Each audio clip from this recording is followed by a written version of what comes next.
Assalamualaikum warahmatullahi wabarakatuh. Good morning students. Nice to see you again in this English class. I hope that you are all fine. Ya, anak-anak, jumpa lagi dalam pelajaran bahasa Inggris pada pagi hari ini. Semoga kalian semua dalam keadaan sehat sehingga bisa mengikuti pembelajaran kali ini dengan sehat dan penuh semangat. Anak-anak, pada pagi hari ini kita akan belajar tentang the use of suggestion, obligation, and prohibition in the dialogues and signs. Yaitu penggunaan suggestion, obligation, dan prohibition pada dialog dan tanda-tanda. Sign itu tanda-tanda. Yang dalam hal ini sign itu seperti tanda-tanda yang kita temukan di jalan, misalnya ada tanda stop, ada tanda belok kanan, dan lain sebagainya. Kalau kita kemarin menggunakan ungkapan-ungkapan tersebut, yaitu ungkapan suggestion, obligation, dan prohibition, hanya pada kalimat-kalimat terpisah saja tanpa ada dialognya, maka kali ini kita akan menggunakan ungkapan-ungkapan tersebut disesuaikan dengan konteks pada dialog dan ditambah lagi dengan penggunaan ungkapan-ungkapan tersebut pada sign. Nah, sebelum kita mulai pembelajaran kita kali ini, mari kita bersama-sama mereview atau mengulang kembali materi-materi yang sudah kita pelajari pada minggu-minggu sebelumnya. Ya, yang pertama ada suggestion. Masih ingat suggestion apa? Ya, suggestion itu adalah saran. Ada ungkapan should dan should not. Ya, masih ingat? Kemudian yang kedua ada obligation atau kewajiban atau perintah. Nah, yang sudah kita pelajari yaitu ada ungkapan menggunakan must dan yang kedua menggunakan have to atau has to. Ya, saya yakin anak-anak masih ingat ini semua ya. Kemudian yang terakhir adalah prohibition atau larangan. Nah, ini kalau kita lihat ini paling banyak ya, ini ungkapannya ya yang sudah kita pelajari.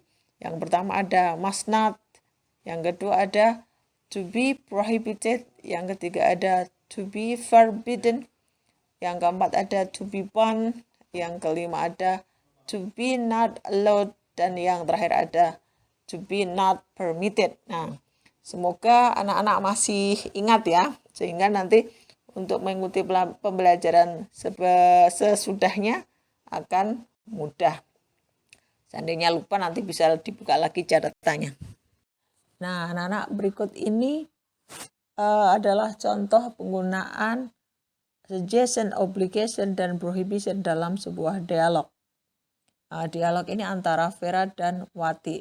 Mari kita simak dialog ini, perhatikan mana ungkapan obligation, mana ungkapan prohibition, dan mana ungkapan suggestion ya.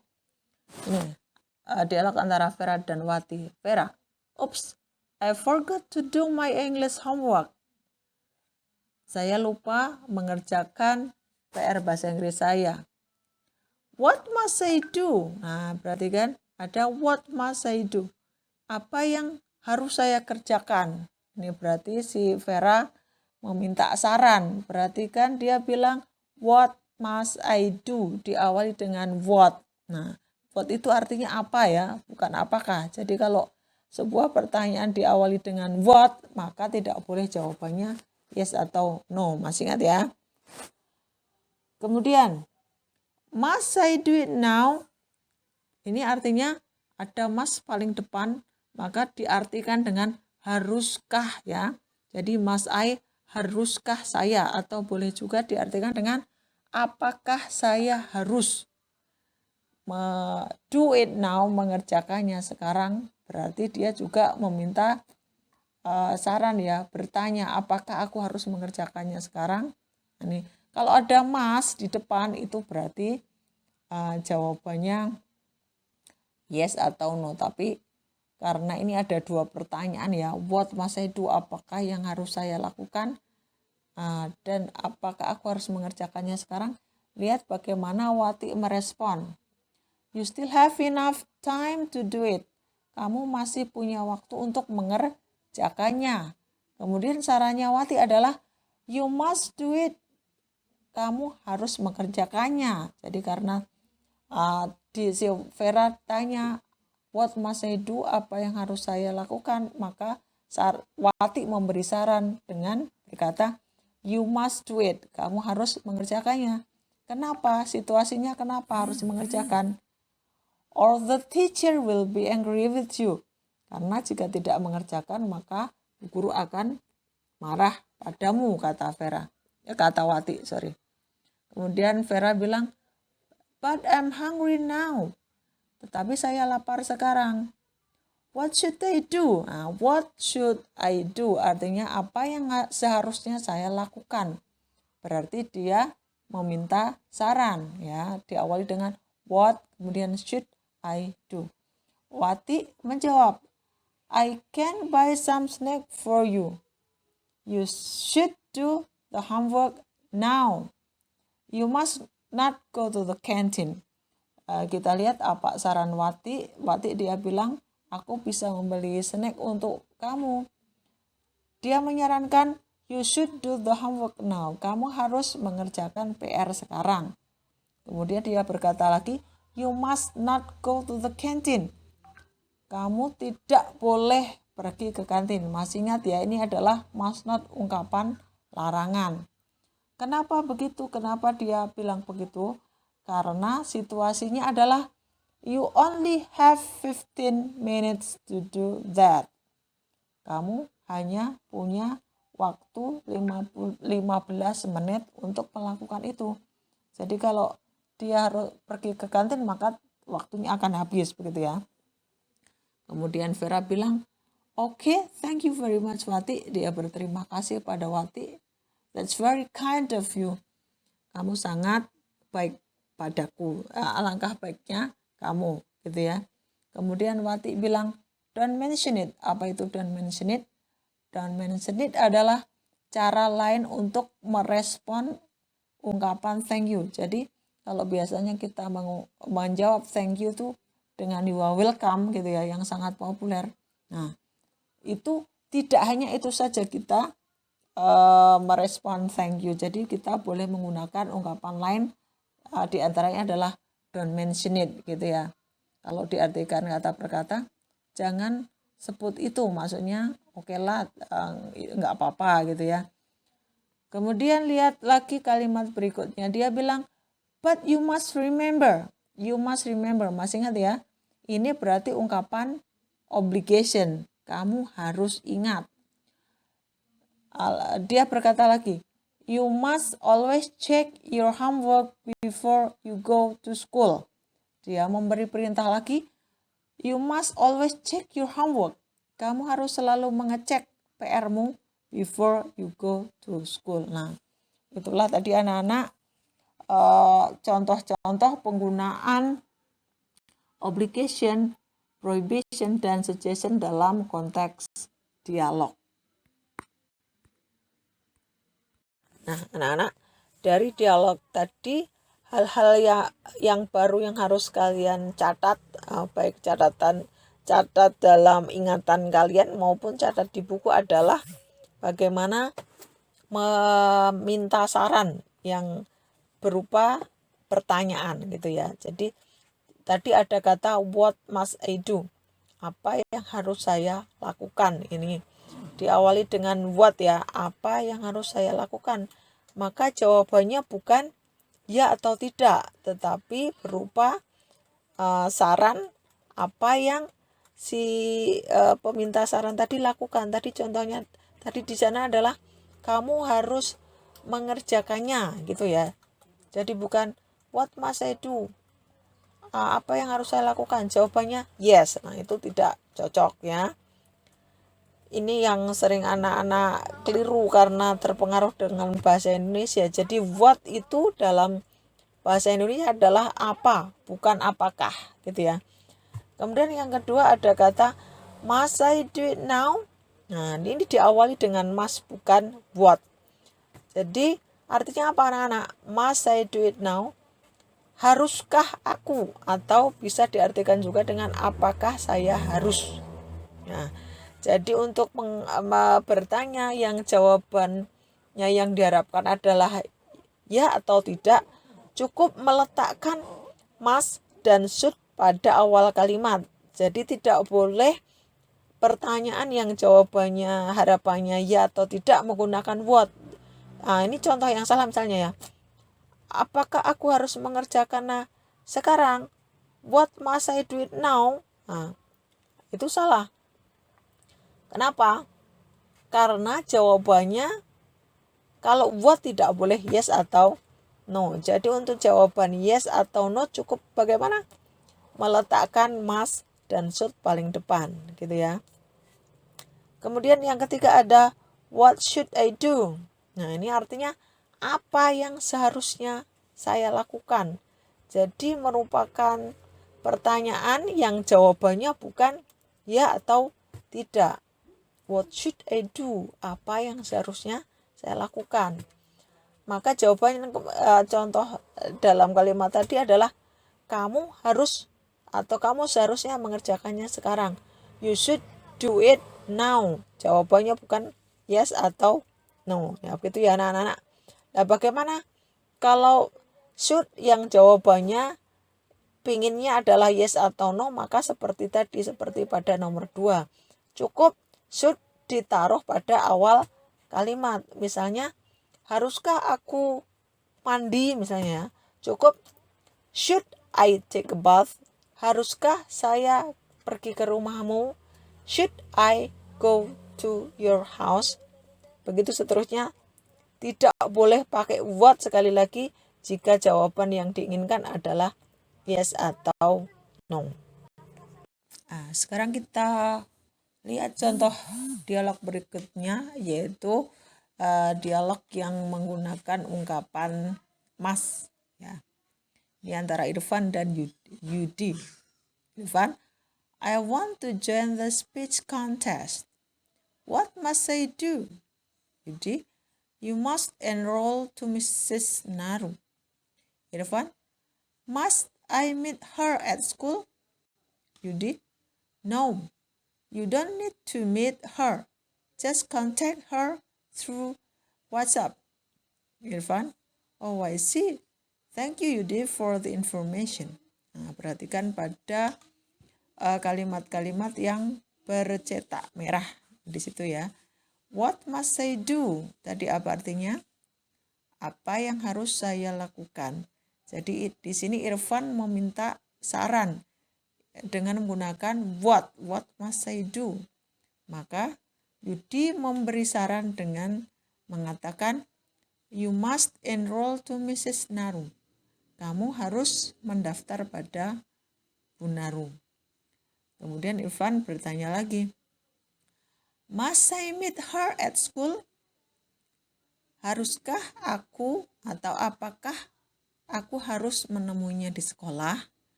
Perhatikan tidak pakai kata what untuk jawaban yang menghendaki ya atau tidak gitu ya.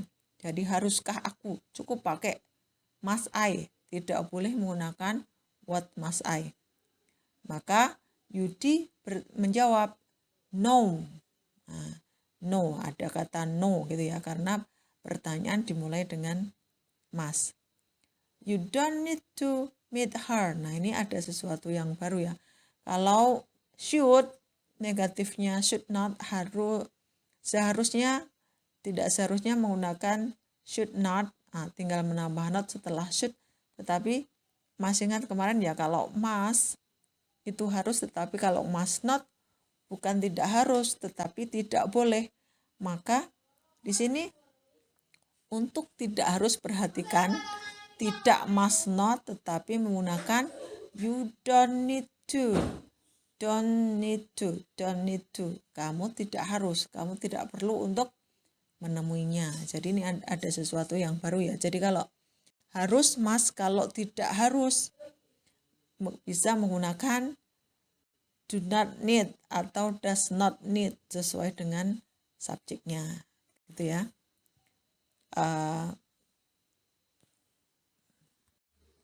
Nah, sekarang berikutnya kita akan memperhatikan contoh penggunaan should dalam sebuah dialog. Ini dialog antara Ricky dan Zidane ya.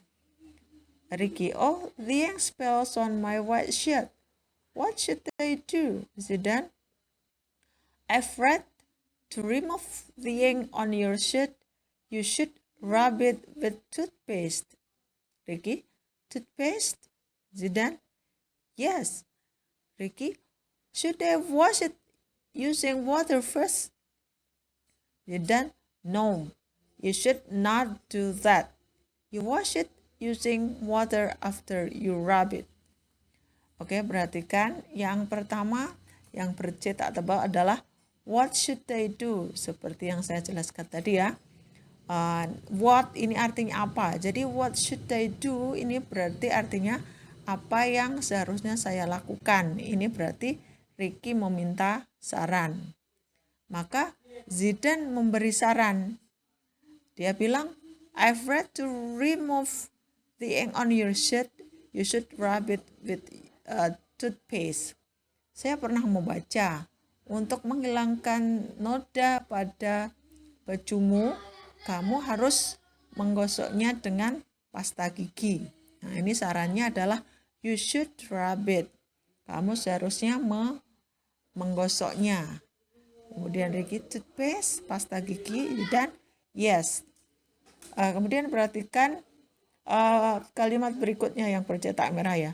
Should I wash it using water first? Ini dimulai dengan kata should, tidak pakai what. Berarti dia menginginkan jawaban yes atau no, yang artinya seharusnya kah atau apakah aku seharusnya, begitu ya, mencucinya menggunakan air terlebih dahulu. Nah, perhatikan Zidane menjawab no karena diawali dengan should, maka kemungkinan jawabannya antara yes atau no. Nah, kebetulan di sini Zidane menjawabnya dengan no, yang artinya tidak. Kamu tidak seharusnya melakukan itu.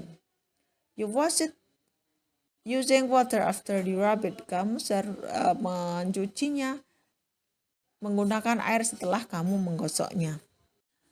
Sekarang saatnya kalian berpraktek untuk melengkapi dialog menggunakan ungkapan-ungkapan obligation, prohibition, dan suggestion.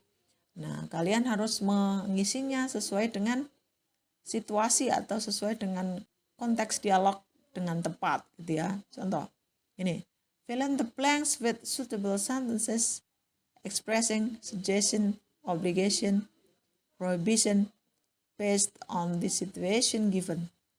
Artinya, isilah titik-titik dengan kalimat-kalimat yang sesuai untuk menyatakan suggestion atau saran, obligation atau perintah, atau prohibition, larangan, based on the situation given, berdasarkan situasi yang diberikan. Ya, silakan anak-anak berpikir. Siapkan bukunya, siapkan pulpennya ya. Bella, I forget to bring your mathematics books to return to you. Should I go back home to take it? Nah, perhatikan, saya ulangi. I forget to bring your mathematics book to return to you. Should I go back home to take it? Kira-kira Sinta menjawab apa?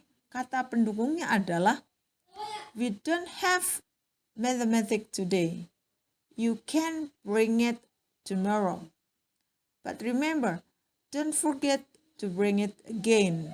Bella, oke. Silakan pahami dialog tersebut. Saya hitung dalam hitungan 5 ya. Nah, ada yang sudah tahu jawabannya? Nah, ini perhatikan. Bella berkata, I forget to bring your mathematics book to return to you. Saya lupa membawa buku matematika untuk kekembalikan padamu.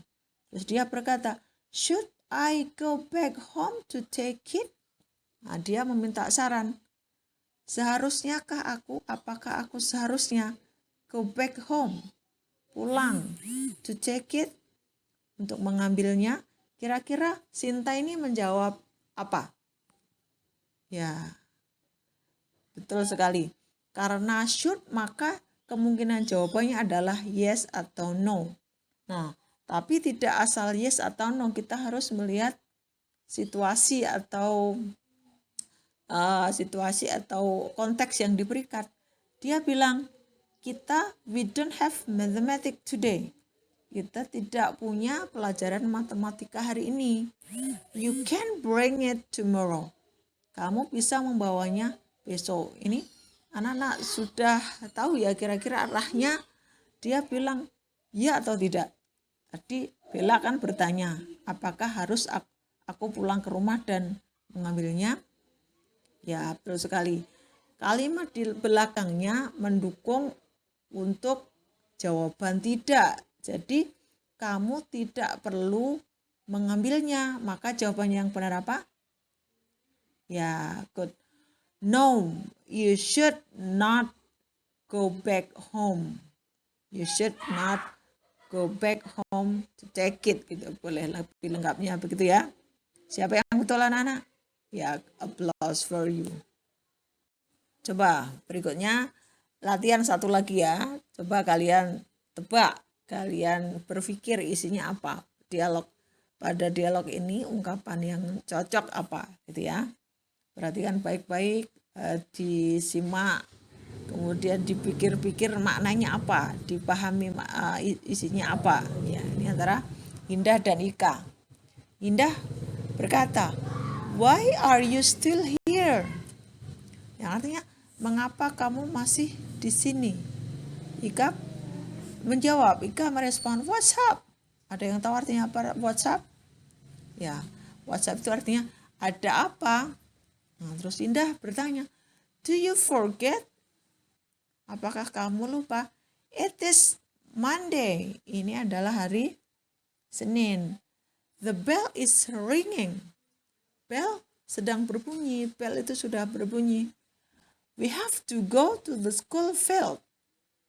Kita harus pergi ke halaman sekolah, lapangan sekolah. Ini titik-titik yang harus diisi. Titik-titik a flag ceremony. Kita titik-titik upacara bendera, gitu ya. Terus dia bilang, "Oops, I almost forget. Saya hampir lupa. Let's go to the field to attend a flag ceremony." Mari kita pergi ke lapangan untuk mengikuti upacara bendera. Ayo, siapa yang sudah tahu? Saya beri ya waktunya dalam hitungan 5.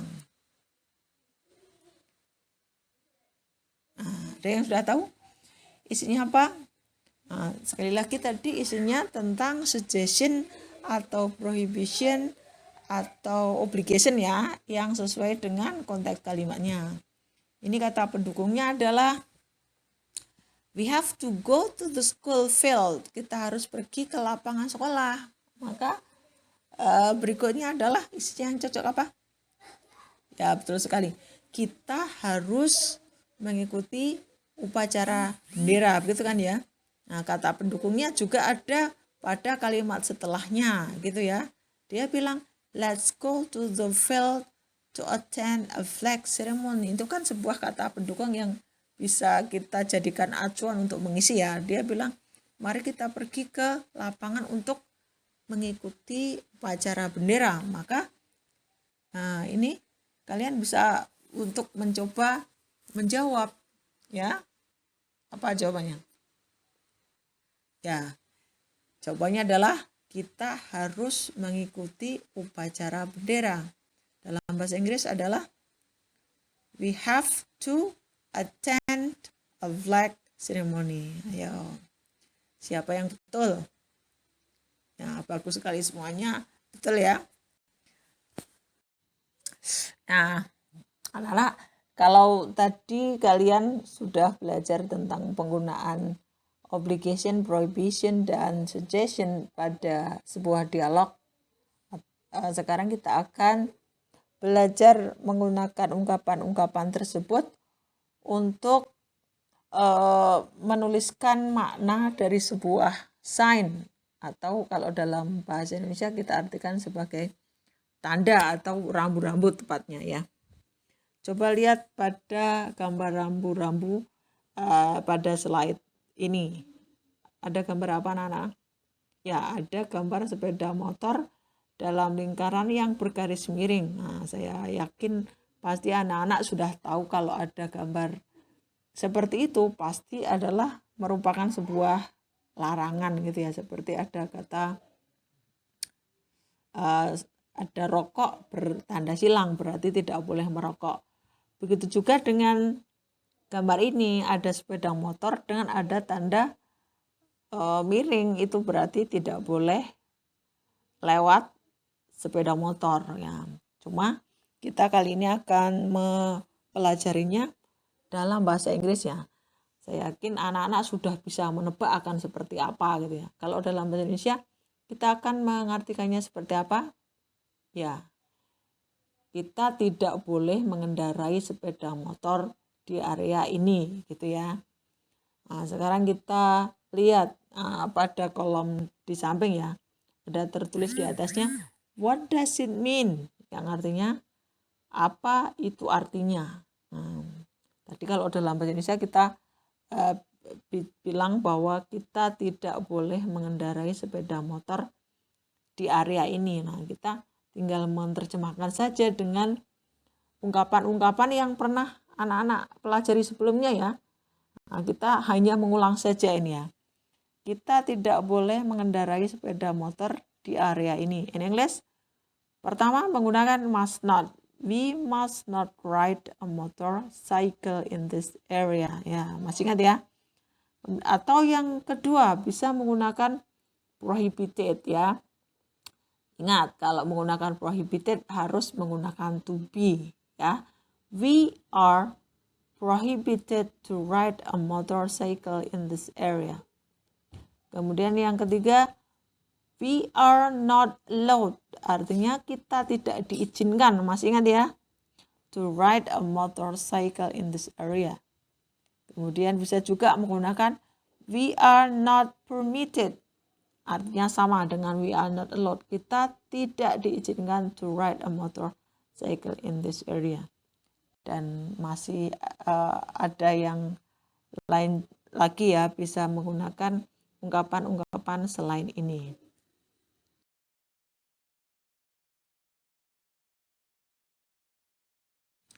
Anak-anak, itu saja pembelajaran kita pada kesempatan kali ini. Semoga anak-anak bisa memahaminya ya. Seandainya anak-anak belum paham, bisa mengulang lagi, memutar YouTube ini.